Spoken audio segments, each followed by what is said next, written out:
Good morning, Tricia. Good morning, Michael. Happy Thursday. Yes. Well, I am excited for a fun presentation. It's going to be great. We'll cover some great stuff.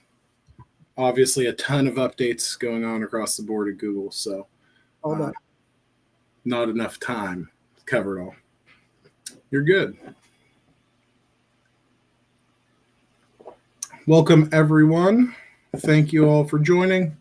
Before we get kicked off here, feel free to drop where you're joining us from in chat.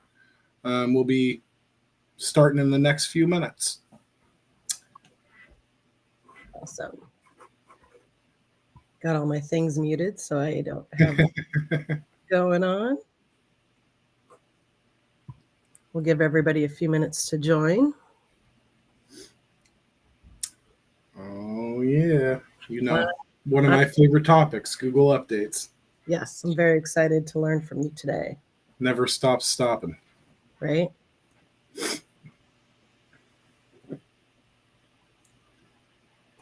There we go.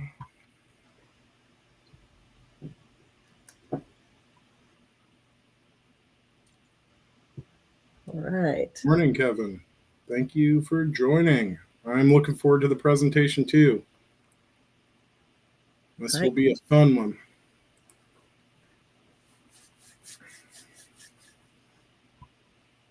All right. Just going to give a few more minutes for folks to join since we just went live. So everybody's probably getting their screens up.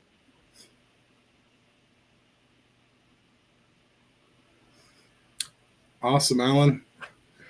Thank you for joining. I'm excited to share about these updates. No shortage of things to share. This presentation could be thousands of slides if we dug into the data enough. So, right, so much going on in this world. It's a bit overwhelming. So I'm excited to learn from you. Yeah, thank you. Yeah, it'll be some good information on all the latest happenings. And if you're an SEO geek like me, you'll have some fun.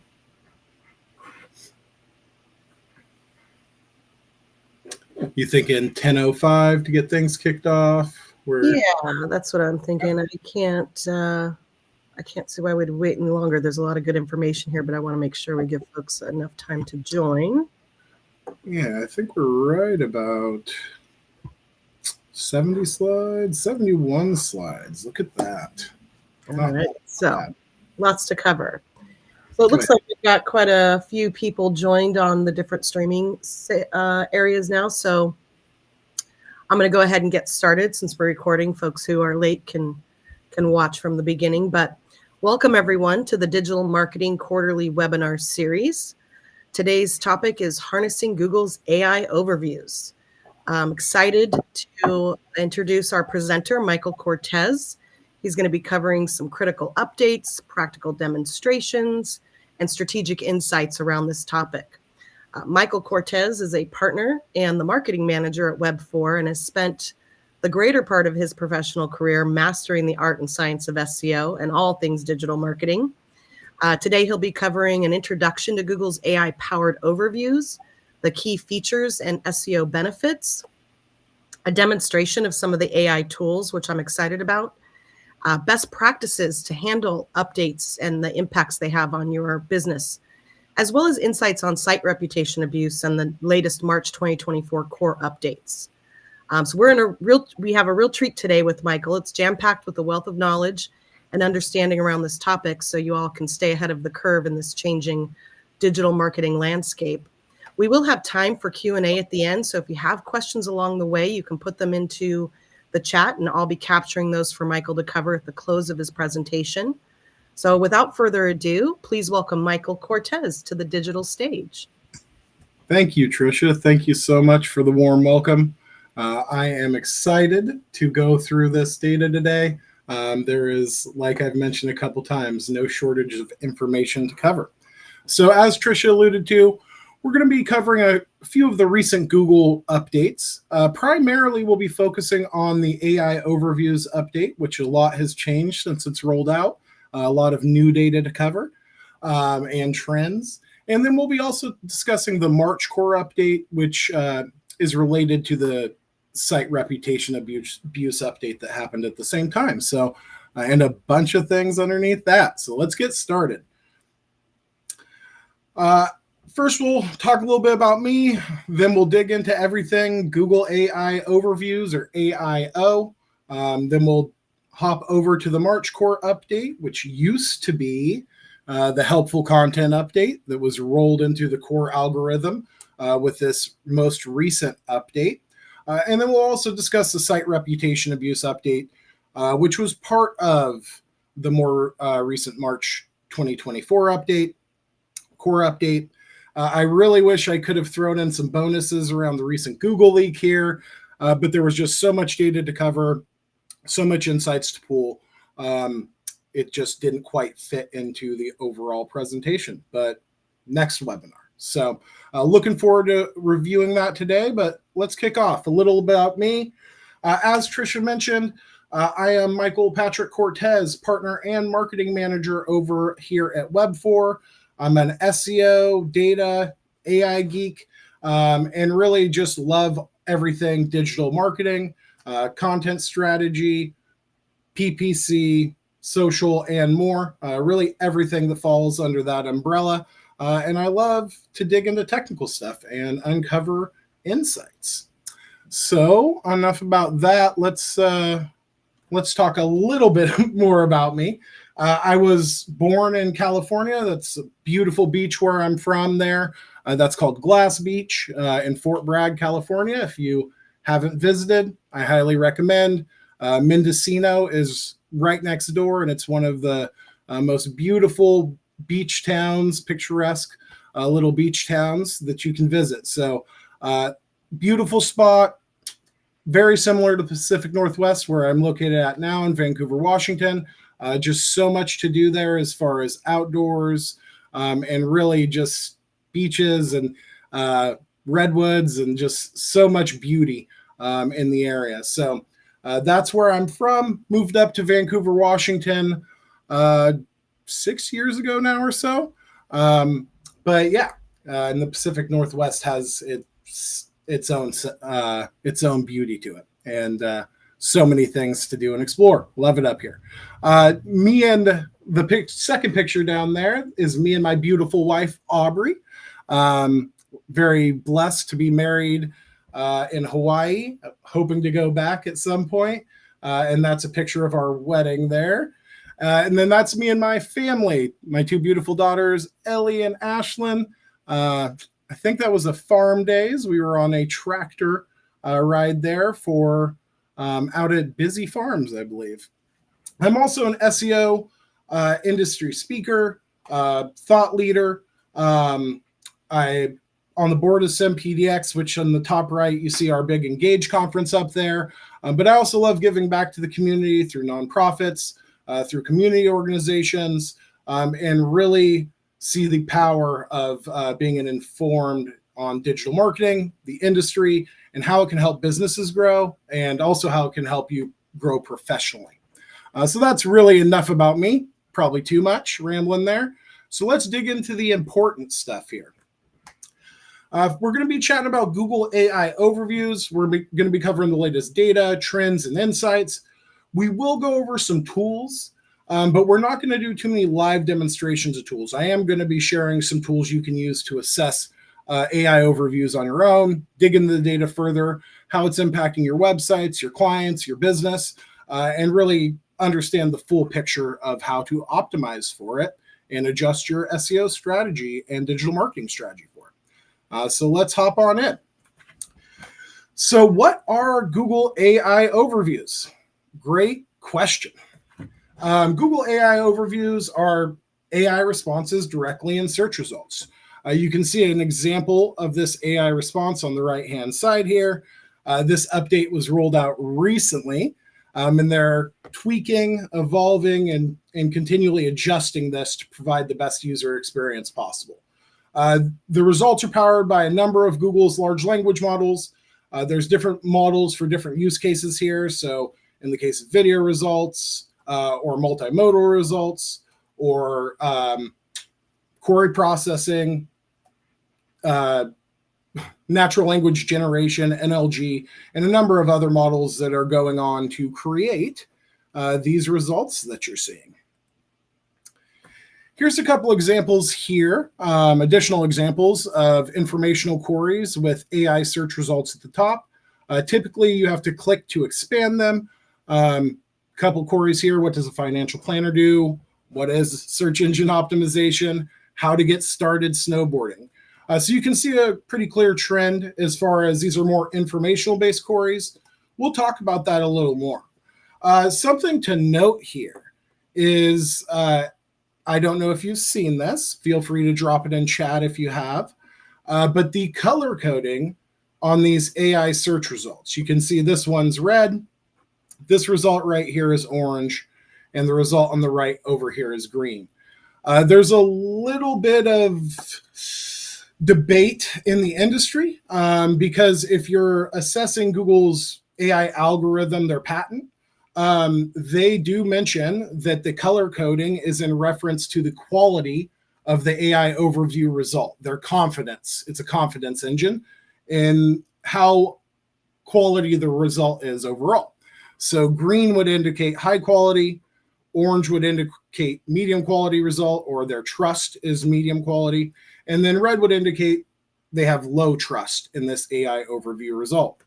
A fellow SEO industry expert, I believe is Rich Sanger, did message John Mueller asking him about the color coding and results because it's directly called out in the Google patent for AI overviews. He said it's not related.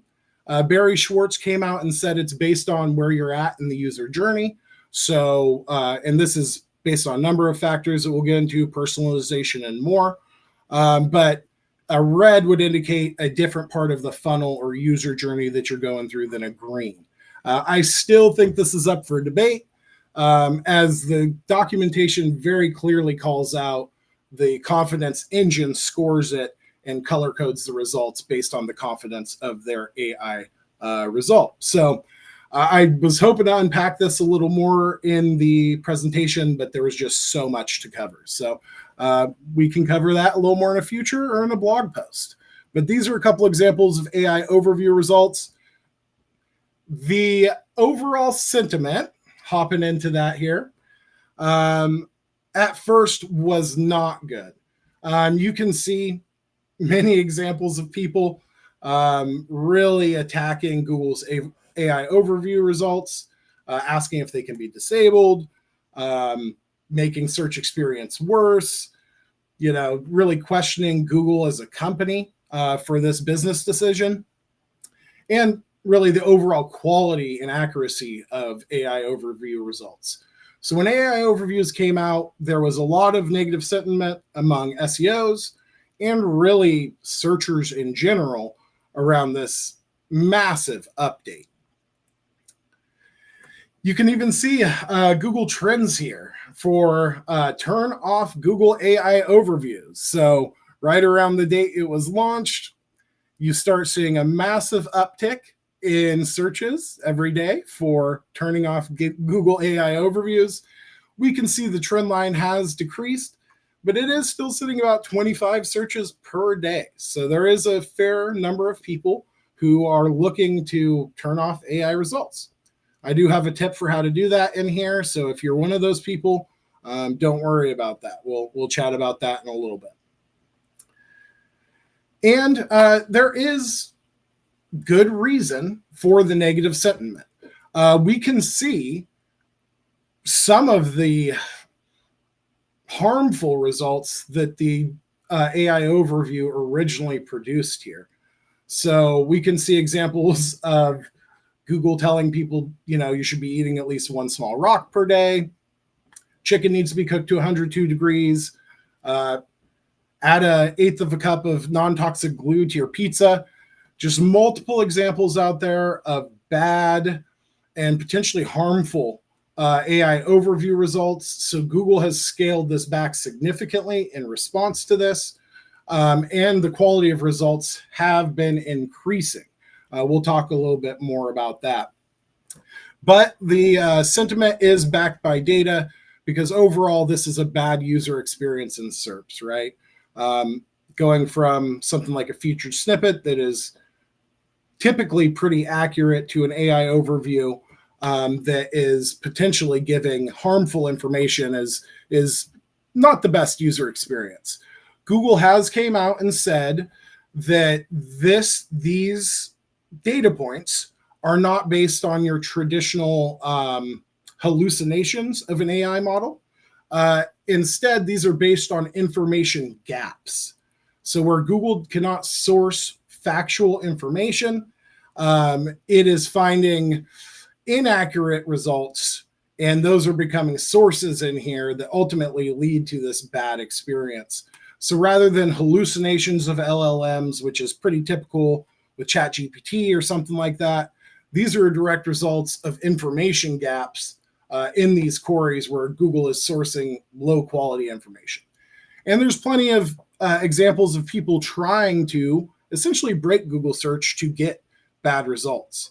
Asking questions about how many rocks should I eat per day, things like that.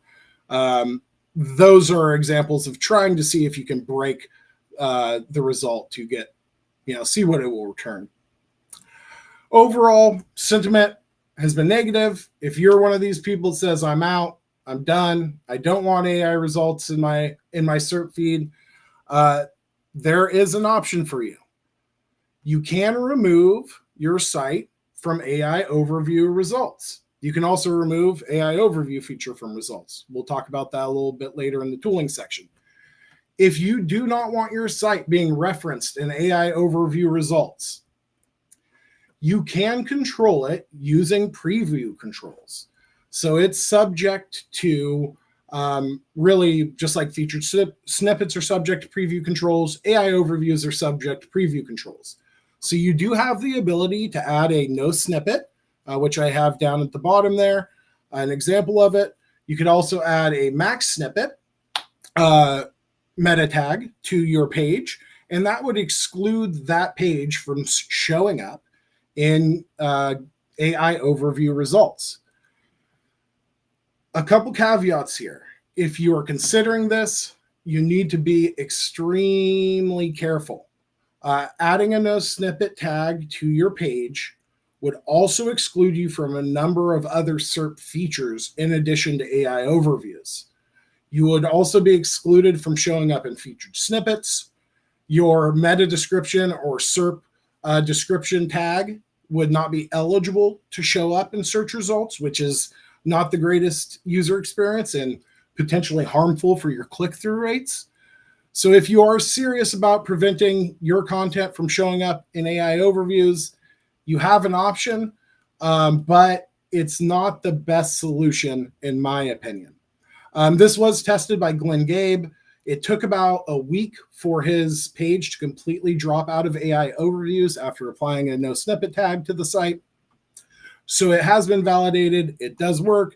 There's a couple day delay, up to a couple week delay, depending on recrawling of the page and a number of other factors. But you can remove your site from AI overviews if you choose to. I would not recommend this.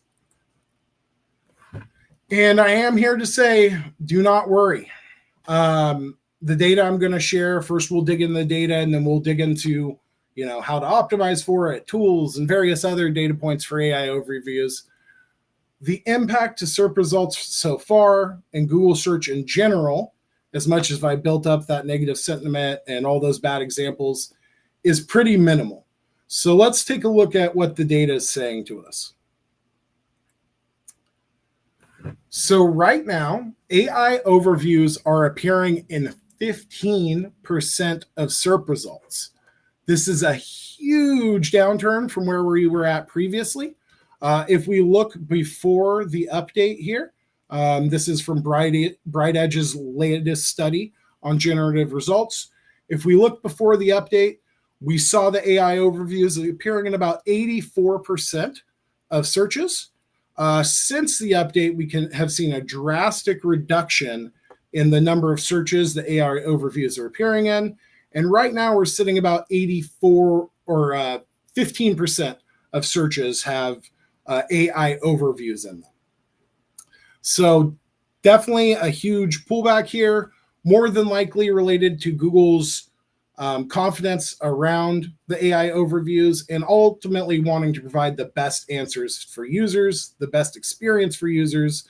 And they saw that in some cases, AI overviews weren't quite to the quality where they need to be. Let's take a look at this a little more. AI overviews do vary significantly by industry.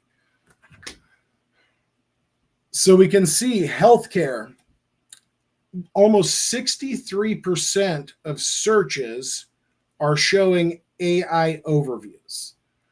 Whereas if we compare that with restaurants or travel, we can see that AI overviews are rarely, if ever, triggered when we're looking at those industries. So based on your industry, the number of AI overviews can vary pretty significantly.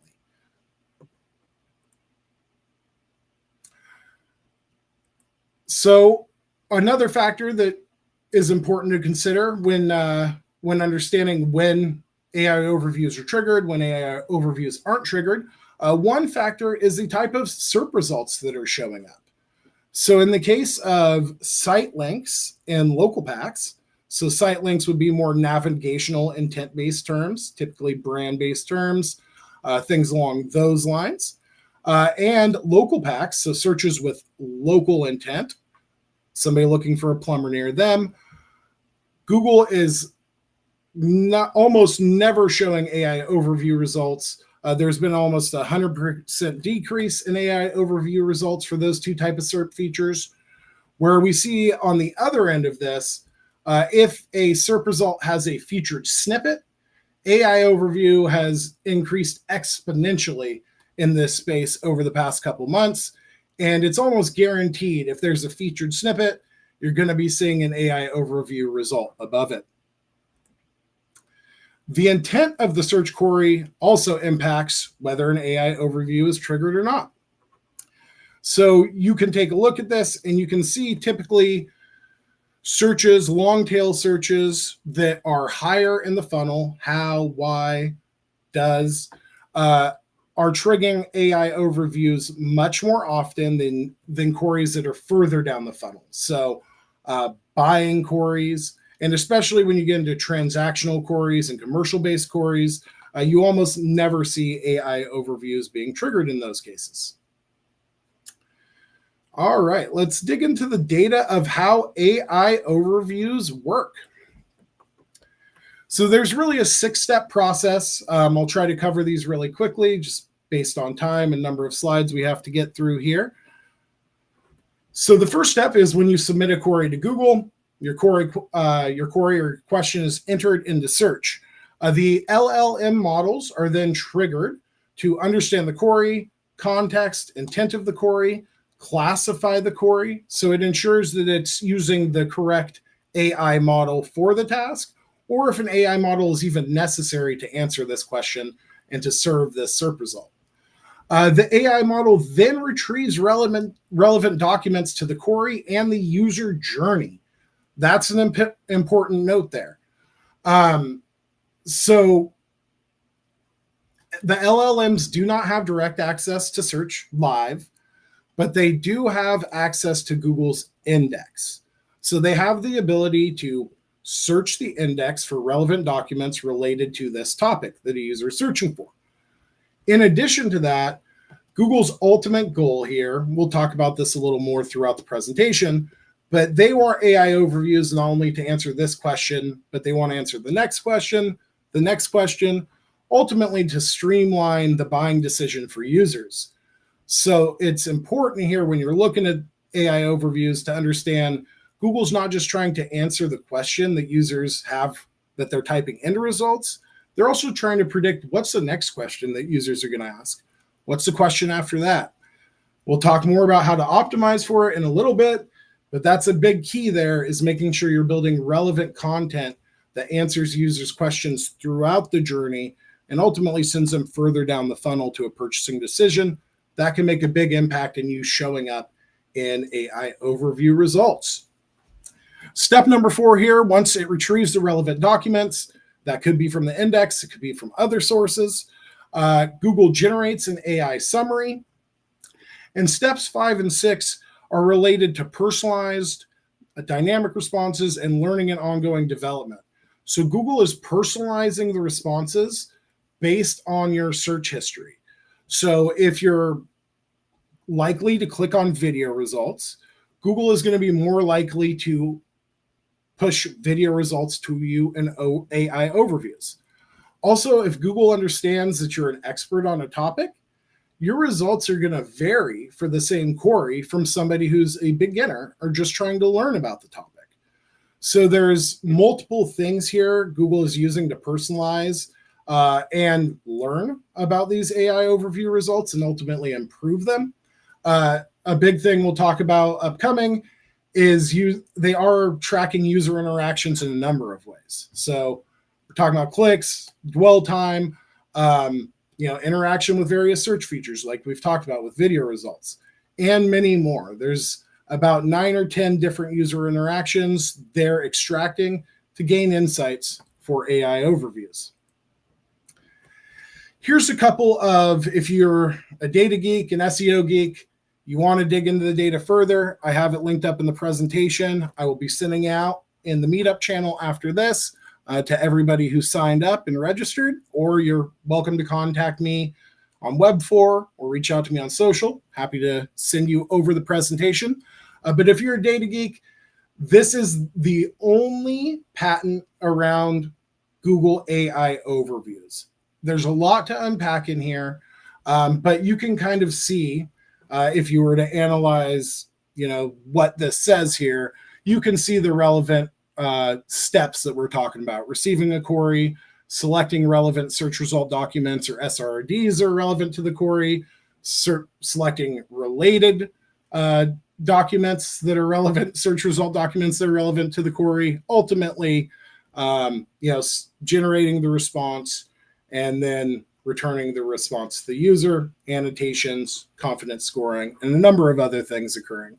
Definitely a good read if you have some time, but there is a lot to unpack in this patent. So how does Google select an AI model?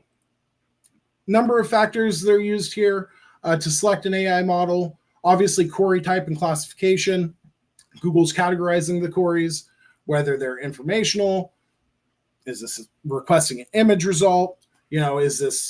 Are they asking for code here? What type of information or what type of query? What's the intent of the query behind what a user is searching for there?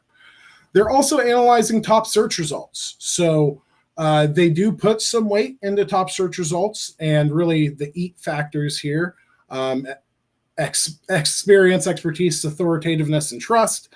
Those do play a role, as they do see more frequently cited sites as authoritative in their niche, which is important. Kind of related to that here, quality and trustworthiness of search result documents, as I was relating to, they are looking at things like about pages, author pages, publish dates. All of this data is being analyzed to really understand, are you authority on the topic? Is this document trustworthy? And this highly overlaps with the recent helpful content updates and more recent March core updates here. Obviously, still looking at words, entities, topics, and content types that are covered. Once again, personalizing the AI model based on users' preference. So if they're likely to click on video results, if they're likely to search for this type of query, they'll personalize the AI model chosen based on that.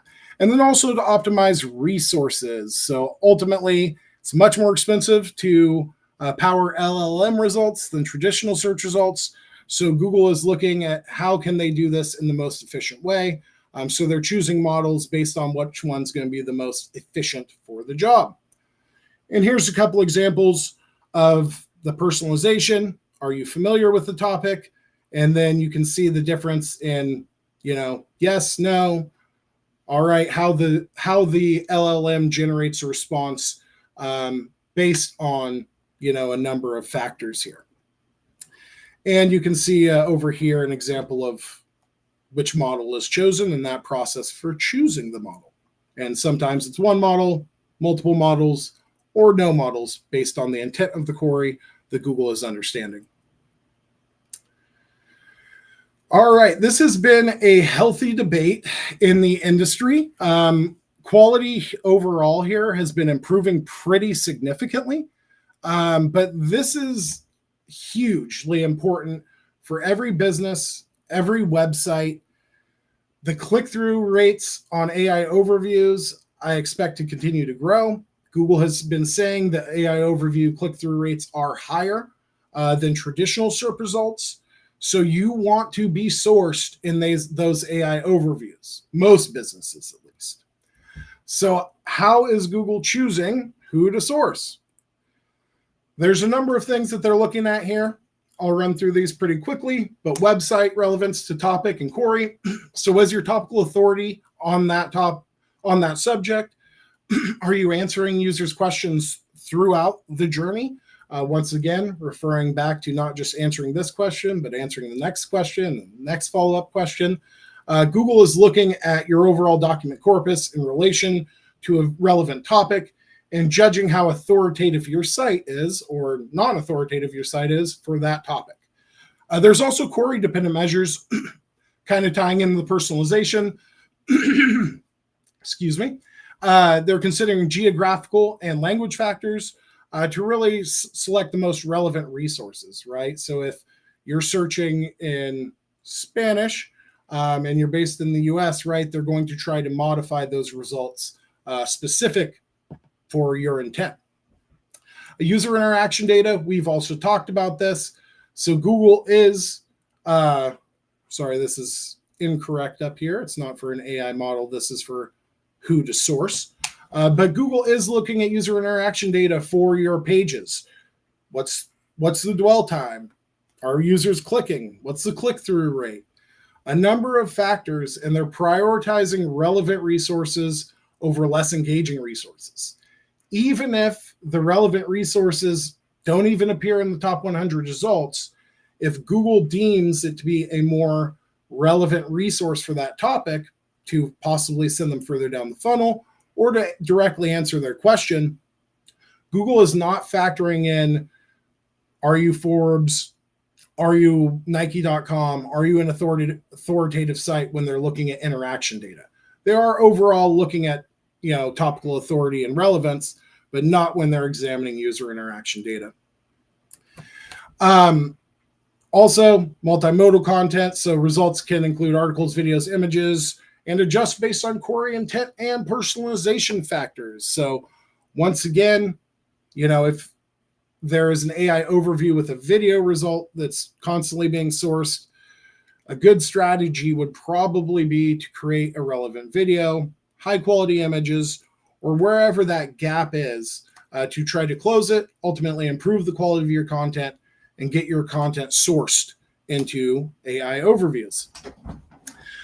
Also context of query and user interaction. So they're personalizing AI overview results, and then the trust and authority of the site overall.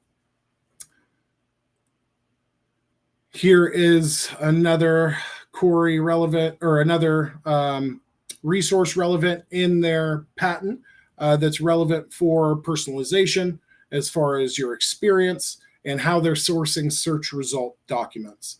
Once again, I have that linked up in here. So you'd like to read the patent, I will share that after this. So we've covered a lot so far, but what should you know about AI, about Google AI overviews? We're really getting into some awesome data here really quick and really how to optimize. What should you know? The exciting stuff most people probably want to know about. So a couple best practices if you're looking to optimize your website for AI overviews.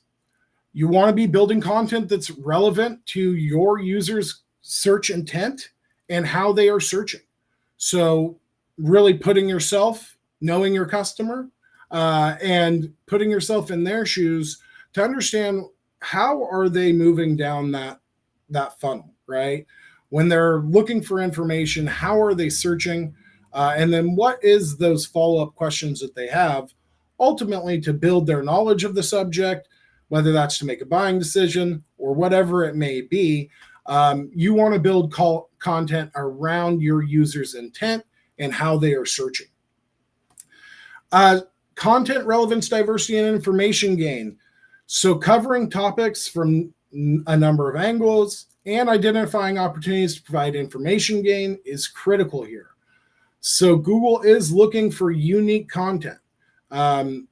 Recently with the March Core update, they removed about 45% of search results due to low quality results and really information that's just regurgitated in a number of ways throughout the web.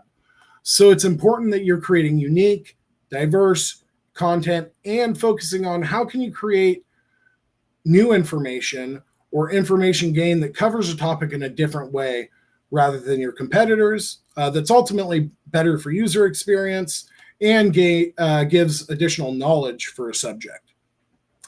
We've touched on this one a number of times, but user interaction data on your part, you should be looking at heat maps and analytics data to understand how you can improve user interaction metrics. So are users bouncing off your page? That is not a good signal for Google that it's an engaging piece of content. Are users, landing on the page for 2 seconds, exiting out, right? Ultimately, you want to create engaging content, captures users' attention, and Google is looking at those factors. So you should be too. Use the data you have, whether it's Microsoft Clarity, Google Analytics, or whatever sources you have to understand how users are interacting with your site, and then ultimately try to improve the user experience to have them stay on your site longer, ultimately, but also build your trust in the eyes of Google. Quality and trustworthiness of your website. So this is pretty funny, but a year or two ago, Google was saying eat's not a factor in search results. A few months back, they released, yes, we're looking at eat in a number of ways. AI overviews also factors in eat factors. So like we're talking about publisher information, whether that's on your about page or you have dedicated author pages, publish dates, especially for like QDF when query deserves freshness, right? Although news results are not as common to show AI overviews, but there is some correlation with that. So looking at your EAT factors across your site, how you can increase your EAT, whether that's through building links from valuable sources throughout the web, whether that's improving your user experience in a number of ways through building robust author pages, building more robust content, ultimately, building out topic clusters on relevant topics related to your content, right? To build up your authoritativeness in that space. Really focusing on your quality and trustworthiness can go a long way in getting you showing up in AI overviews. And personalized and locally relevant queries. So you should be creating content that is personalized for your users. So if you have a number of users who say one of your biggest regions is Texas, right? For your business, say you're nationwide, one of your biggest regions is Texas, you should be personalizing your content and building locally relevant content for users in that area to match their search intent and ultimately show up in AI overviews.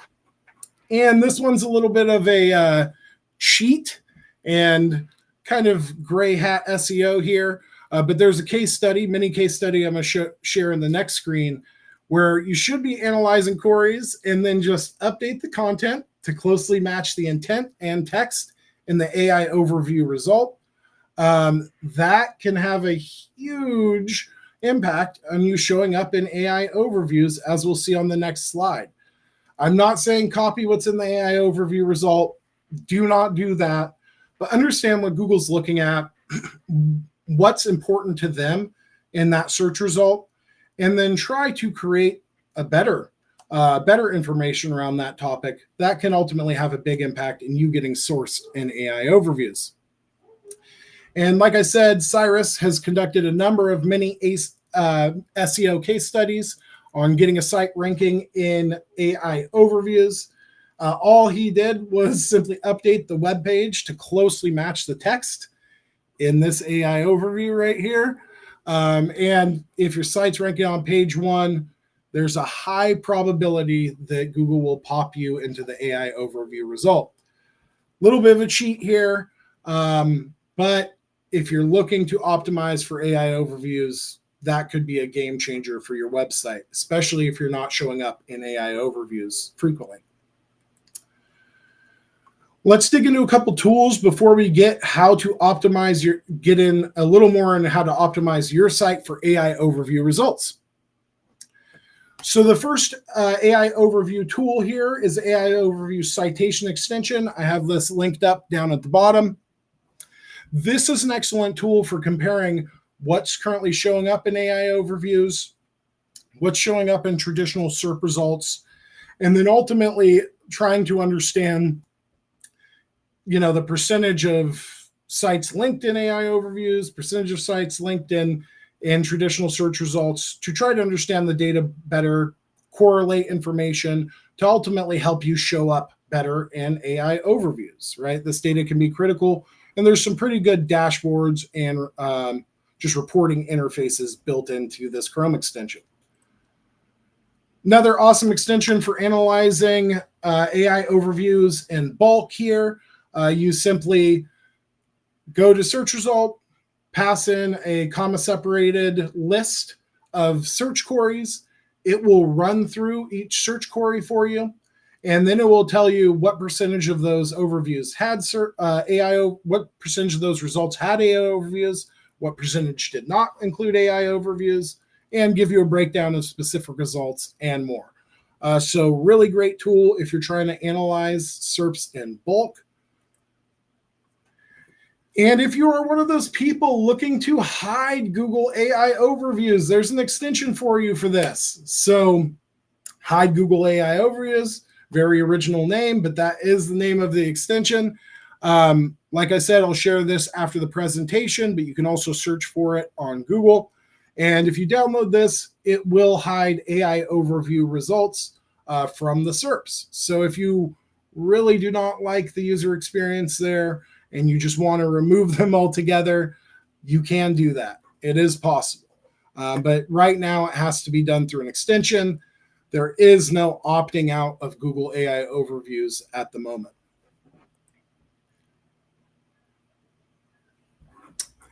Rank tracking's been a bit hard here. There is a specific reason for this. Google AI overviews only trigger if a user is signed in to a Chrome profile. So if you're not signed into a Chrome profile, AI overviews won't trigger unless it's for a certain knowledge graph feature that's pretty uncommon. Ziptie.dev uses a signed-in Chrome profile to analyze SERP results. Currently, they're one of the only tools out there that can give accurate information around AI overview visibility. BrightEdge, I heard, is releasing something. I'm sure SEMrush is working on something as we speak, as well as Ahrefs. So more than likely, many rank trackers will catch up in a while. But right now, ziptie.dev is one of the only ones that provide this information. Unfortunately, Google has announced they're not going to give specific reporting around AI overviews in Google Search Console, at least for now. We saw a similar thing with featured snippets, although they did a limited beta test at one point that they never released to the public. Google has stated, as of right now, they have no plans to give any insights on click-through rates, visibility, or anything around AI overviews, which is very unfortunate because it would be extremely helpful if that data was just available in there. So probably the most important thing here that really everybody wants to know: how do you optimize for Google AI overviews? We did talk about that a bit as far as best practices back here. All this is relevant to optimizing your site for Google AI overviews as far as your SEO strategy. But there are specific steps you can take, some interrelated with those steps, to optimize your site for Google AI overviews. One of the most critical things is to start by assessing AI overviews. What features are showing up, like we talked about? Are there video results? Are there cards? Is it product results being pulled in? Who knows, ads soon enough, right? To better understand the intent behind the query and how Google is matching the AI overview with the intent of that query. Then start by evaluating your content, performing a content audit, and then building, once you've done that, start to build clear and concise content. Include practical examples, cover related concepts or follow-up questions users have, be extremely detailed, comprehensive with your information, including relevant entities and keywords in your content. All of that factors in. Really, it's just creating amazing content is what it boils down to. The better your quality of your content, the more Google is going to trust that. And ultimately, the higher likelihood you have to show up in AI overview results. And I see once again another mess up on this slide. This is how to optimize for Google AI overviews, not how is an AI model chosen. So apologize for that. And once again, quality content, like we talked about, high quality, accurate, up-to-date content, aim to provide information gain and address users' needs throughout their journey, follow-up questions on that topic to ultimately provide the most robust, comprehensive content possible for that topic and that subject. Looking at cited sources, analyzing their content, the keywords that they're using, the entities that they're using, the questions they're answering, and then using that to formulate your content strategy around creating clear answers, explaining relationships between content, including author and publication dates, citing credible resources, and then ultimately structuring your content in a way that makes it easily parsable for Google and Google AI overviews.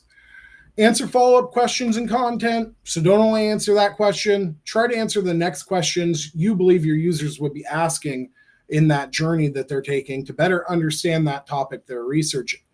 And make sure to use proper architecture, page architecture, and using separate headings, H2s or H3s, based on that page's architecture, whatever is most relevant for your questions and answers.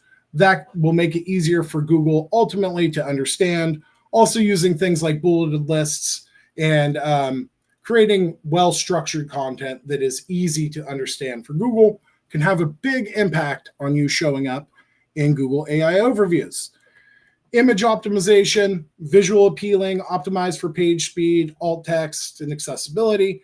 Really, all those SEO things still play a role in AI overview optimization. And if all this doesn't work, you can go back to Cyrus's recommendation of looking at the AI overview, improving on that content, but closely matching it, and that should get you to where you want to be in AI overview results. A couple additional notes on AIO or AI overview.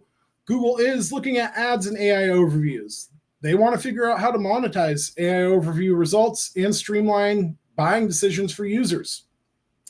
You do have the ability to report harmful and low quality AI results. On the top of the result, there's 3 dots. You can click there, report, and then you can report for a number of factors. One of those being helpful content, spam, and there's a number of other things that you can report low quality AI results for. AI results are improving. So initially we shared that negative sentiment. If you're looking more recently at June, overall sentiment is much better around the quality of AI overview results. There's more than likely a correlation with it only showing up for longer tail queries and not, local queries or transactional commercial type queries. So Google's ultimately showing less of them in areas they're more confident that the AI overview can do a good job. And that is improving how users are feeling about AI overview results. But in addition to improving the quality of AI overview results, the model Gemini's latest models are also improving at sending users further down the funnel. Follow-up questions, bringing in relevant resources related to related topics that doesn't directly answer that question, but would answer questions that are next in that user journey. Look at the cited sources in AI overviews, analyze what sources are cited in there, and then make sure you're answering relevant questions to the AI overview and explaining relationships between concepts like we talked about in the previous slide. That's critical here. Searching with video and Google Lens is also improving significantly. Video search feature just rolled out, and Google's expanding Google Lens capabilities. This has a huge overlap with the AI overviews and the different LLM models, the multimodal models they're using to understand video results, to return video results to users that are relevant for the query. Adapting your SEO strategy, your marketing strategy to evolve with search results is pretty critical. Video is obviously important right now. It's going to grow in search results, and it's just critical for your overall marketing strategy. So building more video content, high quality images can have a big impact on your AI overviews. And lastly, don't panic. This is most related to top of funnel long tail queries. Commercial, transactional, local intent queries are very unlikely to include an AI overview result. The impact so far has been pretty minimal. So know that everything is okay. And if you follow these steps to optimize your site for AI overviews, you're also optimizing your site for Google in general, helpful content updates, core updates, and really just providing the best user experience possible. All right, so we are getting close to time. I have one more section on the March core update that I'm going to fly through here. So let's run through this really quickly. Key changes with Google's core update in March. They reduced unhelpful content by 45%. Their original projection was to reduce unhelpful content by 40%. They have removed 45% of low quality, spammy results from search, ultimately focusing on serving the best pieces of content that match users' intent and users' searches.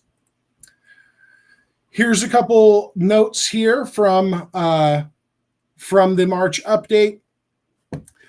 There has been no bounce back. The September helpful content update significantly impacted a number of sites. The March core update presented no bounce back. There was no reports of sites recovering from the September 2023 update in March. Google has came out and said you can recover. There's a possibility you'll recover during the next core update. So if you were one of the sites that were impacted, I do have some best practices that you should be looking at in one of the final slides here. But also all the things we already talked about are relevant. Build your topical authority, build your EAT factors, really focus on your users, their journey, and ultimately you're going to grow back. Obviously, technical issues, page speed, and others play a role. But you can see Glenn Gabe, he has a study on 360 sites. Not one of them bounced back from the Google March update, unfortunately. Pretty big impacts here to a number of industries. We'll talk about that. News and affiliate sites were two of the largest impacted categories. Here we can see some screenshots of some of the sites that saw some of the largest decline from the September update and also were hit again in the March update. So these sites we're looking at. One clear trend here that you may see is they are monetized either through ads, so through display ads, or affiliate links. So you can see a pretty clear trend across the industry that Google is not loving affiliate websites or sites attempting to monetize through display ads, and they are seeing some pretty negative impacts from these core updates. News categories have also been hit pretty major by this. Some of this is interrelated with the site reputation abuse update, which is part of the core update we'll talk about in a second. But pretty big sites, Forbes, New York Times, Business Insider, they were some of the hardest hit sites from the March update and the September updates. There was a lot going on here, but the site reputation abuse, which I've talked about a few times, impacted a significant number of sites, but particularly news sites hosting coupons. Google started rolling out manual actions to news sites on May 6th. And you can see an example of that using Systrix Google visibility data here. You can see the subdomain they penalized for this particular news site. You can see the main domain, how much organic visibility it lost after the site reputation update.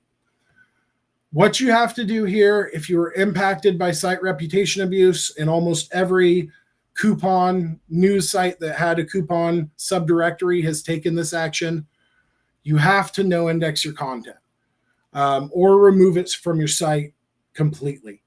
Then you can request it to be the manual action to be reviewed. Hopefully they lift it. They should. There's been multiple examples of the manual actions being removed. I have heard SEOs saying that they're going to test once the manual action's removed to remove the no index to see if they get hit again. I wouldn't say test that out, but ultimately that's up to you if you want to see if you can get your coupon subdirectory or other unrelated subdirectory that was negatively impacted by the site reputation abuse back in Google search. So no index the subdirectory or remove the content altogether. That's really all you can do here. Google has stated that right now they're manual actions, and eventually they will be rolling these into algorithmic penalties. So that hasn't happened yet, but there is likelihood they're training based on the manual actions, and that will ultimately lead to algorithmic penalties due to site reputation abuse.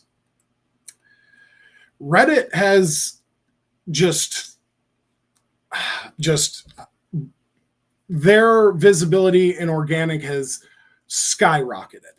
I mean, it is just insane to see their growth since September 23. Obviously, a lot of debate in the industry around, is it bad for user experience? Is it good for user experience? I think there's multiple examples of that out there for both use cases. But we're seeing more and more forum results populating into SERPs, and part of the helpful content update, that was kind of the tipping point, and the March update, which factored in helpful content, also played a role here. So looking at Reddit's visibility in organic SERPs, you can see on the September update, they have just absolutely skyrocketed. Same thing in the March update. Once again, Reddit's organic or Google visibility has just exploded. A lot of SEOs, digital marketers, are trying to understand how they can optimize around this. So how to use Google or how to use Reddit to optimize for your SEO visibility. Engaging in Reddit threads, creating your own Reddit thread to ultimately gain visibility in that space and kind of attaching yourself to just this huge growth that Reddit has experienced, which over 600% since September 2023 in visibility in Google. This is a sad one and really tough, but the answer is no sites have recovered since it's September 2023 helpful content update. So if you were hit and you didn't recover in March, you're not alone. There's so many examples out there of sites that were negatively impacted. Right here, we can see in September, just huge loss in organic visibility on Google. And then once again, with the March core update impacting sites even further to almost completely disappearing from SERPs. So if you were one of these sites, I'm sorry, I feel for you. There are some steps you can take. Google has announced recoveries are possible after the next core update. They expect some recoveries from the next core update, but you always have to take what Google says with a little bit of a grain of salt there. What sites were impacted by the March core update? So just a couple examples of some of the biggest winners. We can see Reddit, huge visibility growth in March. YouTube, another one that saw some of the biggest increases in Google visibility. Amazon and Instagram. So really some big players, some authoritative domains in their spaces, all saw pretty significant lists. And a couple examples of losers here. So Substack, Screen Rant, Game Rant, Real Simple, GQ. Some of these sites are monetized, whether that's through display ads or affiliate links. And there's definitely more than likely a correlation there. But there's a lot more examples throughout the industry of sites seeing this negative visibility due to the March core update and the September update. What industries were impacted most by the update? So we can see a couple big losers and a couple real big winners from the March core update. News and media sites, health sites, and science and education and reference material sites. These are all, these categories are directly sourced from SimilarWeb, but the data as far as visibility increases is from Systrix. Some of the biggest winners were technology companies, technology websites, and e-commerce and shopping sites.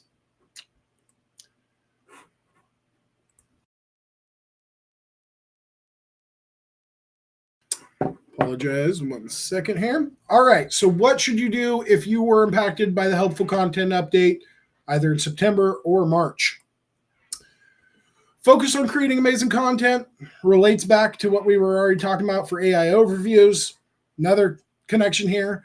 Build experience, expertise, authority, and trust. All your EAT signals, whether that's from firsthand experience in your content, so communicating that you actually did this thing, actually experienced that, that you got firsthand information from somebody. That is a conveyance of that experience factor. And then all the other factors relating to, link authority, publishers, experience, publish date, all the things we've been talking about play a role in your recovery from helpful content impacts. Ultimately, assess the quality of your impact of your content. I will share an FAQ or a question guide Google recently published on how to assess the quality of your content. I definitely recommend taking a look at that if you were one of the sites that were negatively impacted, or if you have questions on how to improve, you can always drop us your information. I have a QR code at the end for you to scan, drop questions, or you feel free to connect with me on social. We're always happy to answer questions or see what we can do to help you recover from these negative updates. Your goal should always be to provide a great page experience and clean up technical issues impacting users. Page speed plays a role here. Ultimately, all technical issues that negate from the user experience and just the overall user experience on the page. How helpful is the content? Is the design, is the intent of the page match the intent of the user's query? These all play a role in Google ultimately deeming you authoritative and hopefully helping you recover from the helpful content update. Another important strategy is to look at your low quality and unhelpful content, whether you need to update that, remove it if it's just not relevant for your site. You want to make sure that your content you're creating is topically relevant for your site. So if you're a cybersecurity company, you want to make sure that you're focused on your niches and building authority on those topics rather than creating content that's not relevant for your topic that overall hurts your site quality score in Google's mind and your EAT factors in Google's mind, as it's not in line with what your business represents or who your audience is. And then focus your content on user intent and update content to address user needs. So make sure you're analyzing search results. What are users expecting to get out of this search? Is it informational? Are they looking for blog posts? Are they looking for video content? How can you build a more robust page or robust site to ultimately provide a better user experience and be the authority on your subject? So these are 6 important strategies for recovering from the helpful content update. Here is a slide on Google's new self-assessment they released. There's probably 40 or 50 questions in here. Does the main heading or page title provide a descriptive, helpful summary of the content? Is the content original? Is there analysis in there? Is it substantial and complete, right? These are all things. Even in here, the last one I have down at the bottom of just the screenshot, it's not the last one on the page, but would you expect this to be referenced by a printed magazine, encyclopedia, or book? So that's how authoritative Google is looking at the level of authoritativeness that Google wants your content to achieve. Is your blog post robust enough and quality enough to be sorted in, or to be cited in a magazine or cited in Wikipedia, although that's less important now, or other areas of notability? So I highly recommend, if you were impacted, doing this self-assessment on your content, or if you want to chat with us, we're happy to do that for you. We have some ways we analyze performance before and after to understand what pages have lost traffic, verticals have lost traffic, queries have lost traffic, and help you gain back to ultimately better than where you were before. So definitely recommend looking at that. And with that, Trisha, I think I am good. I'm good for Q&A if anybody has questions. Hey, Michael. Hey, Trisha. That was amazing. That was so much great information. I'm a little like, so much stuff. So many of the things you touched on, I get asked about.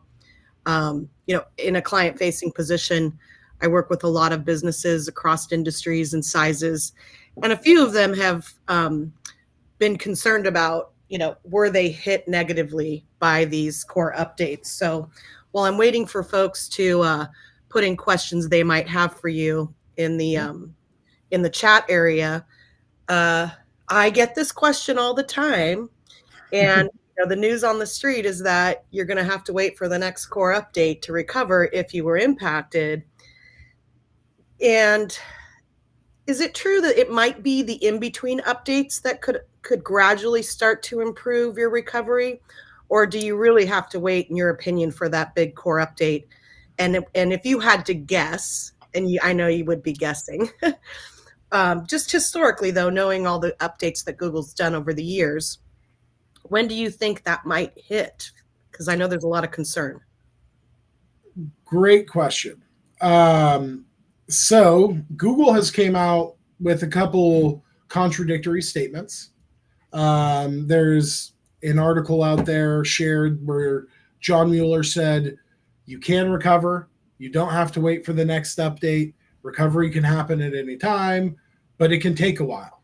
And it's not like do this one thing and you're going to recover tomorrow. It's a long-term really strategy that you have to deploy to ultimately either improve the quality of your content, improve the quality of your site, fix technical issues that may be impacting your website and impacting your visibility, right? It all plays a role. So there could be multiple things that are factoring into any sites that were negatively impacted from these core updates. There is a small chance, yes, you could, before the next core update, see a recovery. The most recent announcement from Google by, I believe, John Mueller was that many sites can expect to recover once the next core update occurs. I believe the next core update, I don't want to misquote right now, but I want to say it's scheduled for July or August. But they also don't give necessarily a ton of information around, is this coming out tomorrow? Is this coming out next week? There's kind of feelings of the industry, industry thought leaders who kind of guess when the next update may be released, but there's no definitive timeline as far as when that's going to happen. If I had to guess, we're looking at July or August for the next core update. And based on what Google's saying, we could see a large number of sites recovering at that point. My guess is if you're talking about a full recovery or even a significant recovery, yes, you're going to have to wait for a core update. Unfortunately, based on how these helpful evolution of the helpful content has came about. Yeah, that makes sense. And it's just heartbreaking for a business that is so deeply impacted by these to wait 6 months for recovery. But I think the most important message that I heard from you today is that there are a number of things you need to be looking at and actively working on ahead of that core update to have the best chance of optimal recovery. Yep. So great insights there. Does anybody have any questions for Michael while we have a few minutes? I know we're over time, but put them into the chats, your comment areas. If you're watching across YouTube or Facebook, LinkedIn, those come over to me. So feel free to drop in some questions. Oh, that was fun.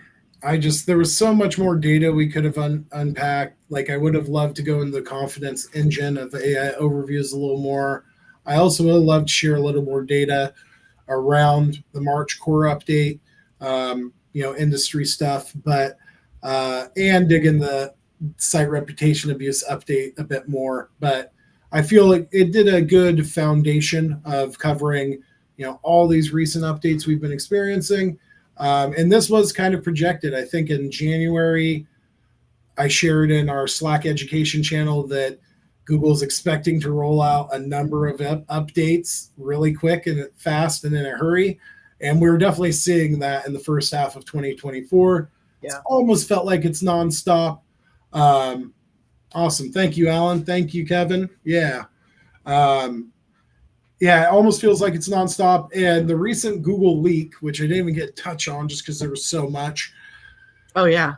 I almost think that was a distraction from all the negative sentiment around AI overviews and trying to give the SEO community something else to talk about. And there was a lot of great stuff in there. Like they validated a lot of information SEOs have been theorizing about for years. Site quality scores, topical authority, all these publishers, right? Connecting entities to publishers and all this different data. There's so much there that deserves its own presentation. So definitely, hopefully we can cover that in an upcoming presentation because there's just so much happening in the world of Google and search. And man, that doesn't include AI search. Well, some of it includes AI search, but ChatGPT and Bing and others. So never stop stopping. Well, I know that the information you shared today was so critically valuable to the attendees and anybody who takes the time to watch this after the live event. I know I'll be watching it again because there was just so much great information in there. I do think a part 2 is warranted. There's just so much changing in this landscape, and I deeply appreciate how much effort and time you put into really unpacking and understanding this space to help us all navigate it. Sometimes this stuff moves so fast you can barely keep up. You can't keep up with it, it seems. So really appreciate the work that you put into this all the time to keep us all up to speed. I don't see any questions, so I think it's a good time to wrap up the stream. And everybody who was able to attend, there was folks across all the networks, lots of attendees. Reach out to us if you have any questions and stay tuned for part 2 so we can get some more valuable insights from you, Michael. Hopefully we'll be reporting on some recoveries. Yes. So that's the plan. Awesome. Thank you so much, Tricia. Thank you everyone for attending. Oh, I have one more slide. Feel free to scan if you are still sticking around, if you have questions. Thank you for joining the webinar. Thank you to everyone who attended today. Have a great day, all. See you soon.